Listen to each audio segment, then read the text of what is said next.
Contemplemos agora o Eucaristia Metatu Progevmatos. Eucaristia Metatu Progevmatos significa ação de graças após a refeição. A oração é: Eucharistumen si Christeo Theosimon, ot eneplissasimas ton epigion suagaton, misterissesimas ketis epuranius su Vasilias, allosen meso ton matiton su parageno, sotirtin nirine didus aftis, eltec metimon que sossonimas. A tradução é: graças te damos, Cristo nosso Deus, porque nos enches dos teus dons terrenos, não nos deixes vazios dos dons do reino dos céus, mas como fizeste herdar os teus discípulos, ó Salvador, da paz que lhes deste, vem também entre nós e salva-nos. Essa oração tem um significado muito importante. O verbo inicial, Eucharistumen, já nos coloca no clima da Eucaristia. Traduzido como graças te damos, ele tem na língua grega, a partir do momento em que a igreja se estabelece na cultura helenista, na cultura grega, esse termo tem também um sentido de ação de graças, de evocar aquela ação de graças que é feita durante a Santa Eucaristia, aproximando assim as nossas mesas, as mesas dos nossos lares, da mesa eucarística. Aqui, o significado eucarístico e escatológico da oração em nossos lares se torna o maior ensinamento. O que eu quero dizer por significado eucarístico? Já comecei mostrando que o primeiro verbo evoca a ação de graças feita pelo sacerdote durante o rito eucarístico. Mas muito mais que isso, também evoca o significado da Eucaristia, relacionando as nossas refeições. Como? Diz aqui a oração, ot eneplissasimas, porque a tradução de enéplissas poderia ser porque nos tens concedido. Enéplissasimas nos tens concedido. Mas o significado mais específico na língua grega é porque nos tens planificado. Tens planificado em nós, dentro de nós. E o restante da expressão, ton epigion suagaton, dos teus bens terrenos, dos teus dons terrenos. Ou seja, o significado da oração aqui é que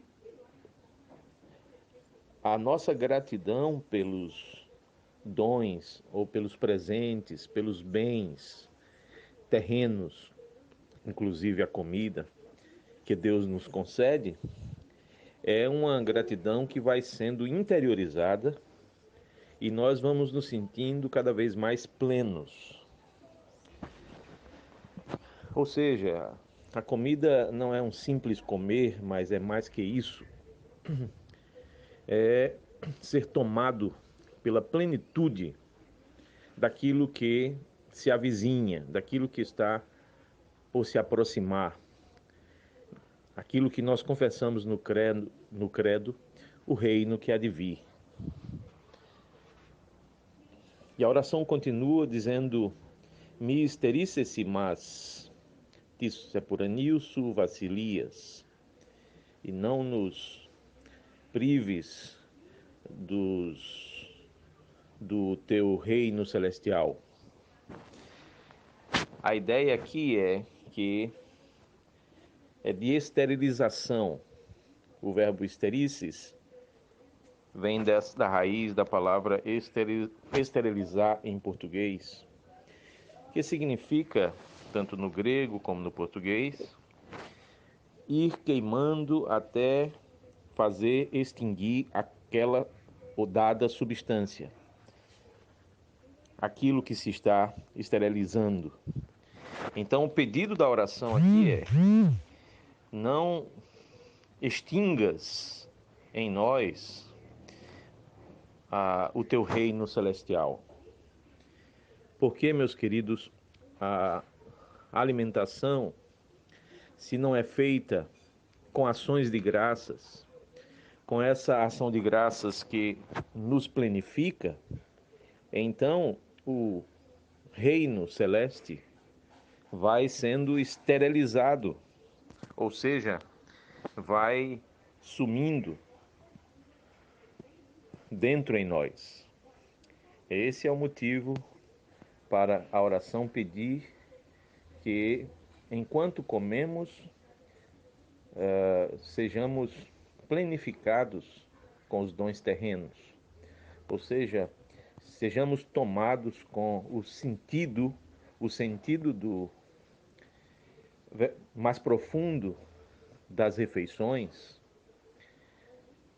que precisa ser interiorizado a ponto de tomarmos consciência de toda a plenitude do reino celeste que a ação de graças sobre os alimentos é capaz de nos trazer.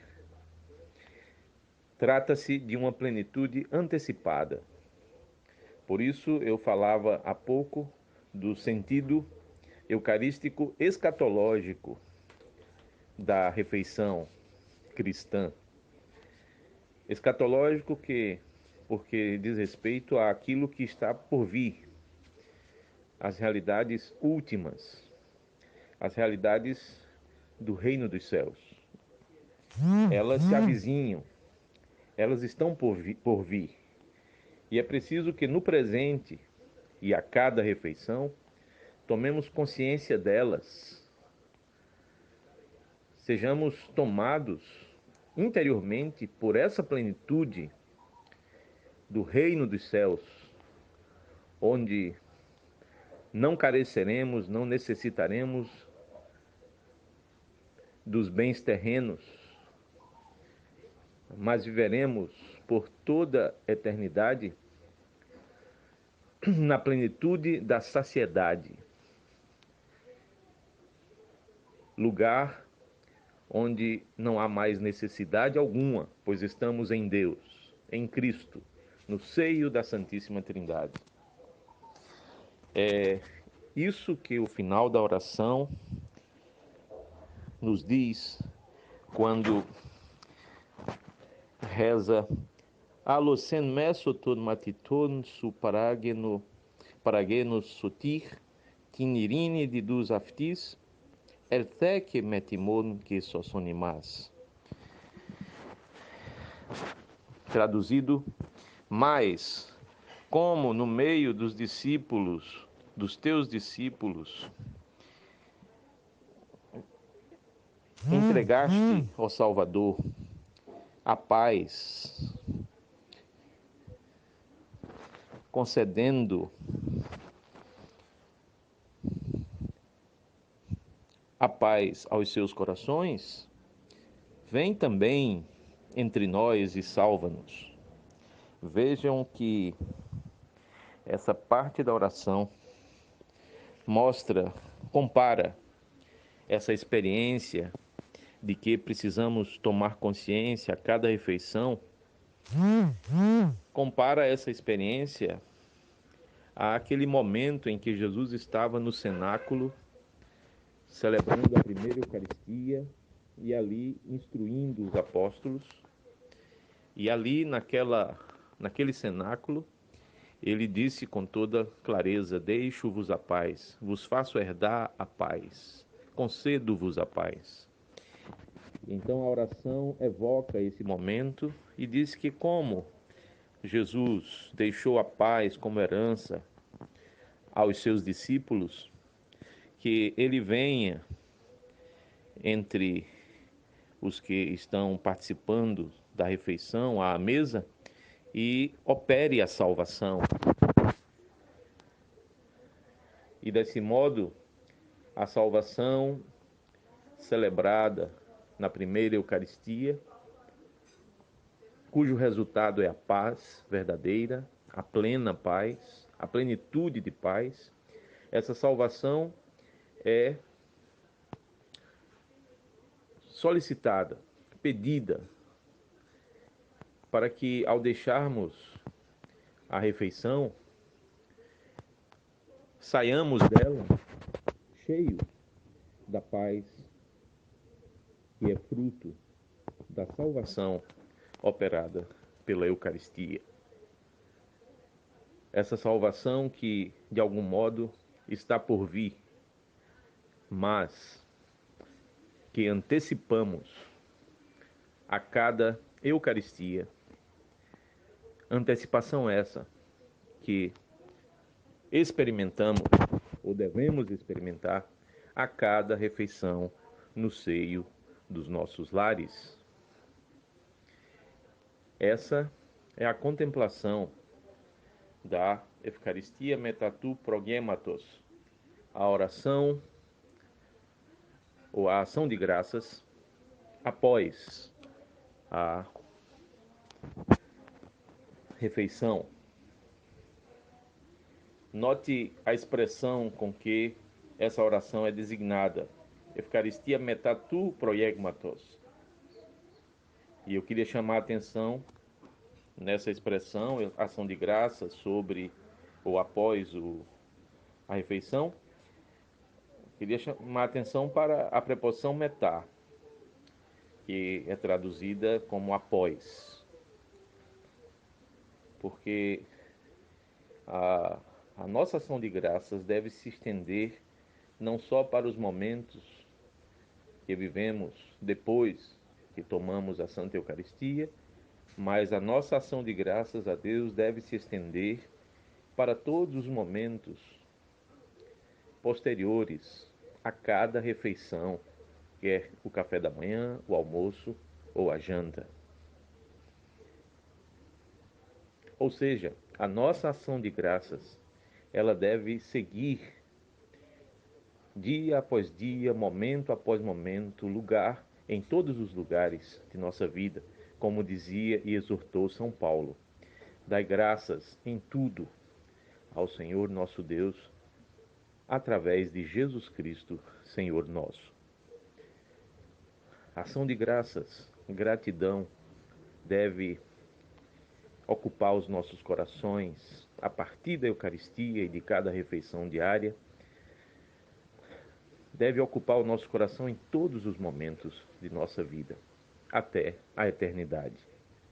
Por isso, sem dúvida alguma, toda a oração feita, quer antes, quer depois de cada refeição, quer antes, quer depois de cada Eucaristia, ela nos faz antecipar as realidades do reino dos céus, nos faz usufruir e experimentar uma porção daquilo que receberemos como herança a plenitude do reino do Pai, do Filho e do Espírito Santo.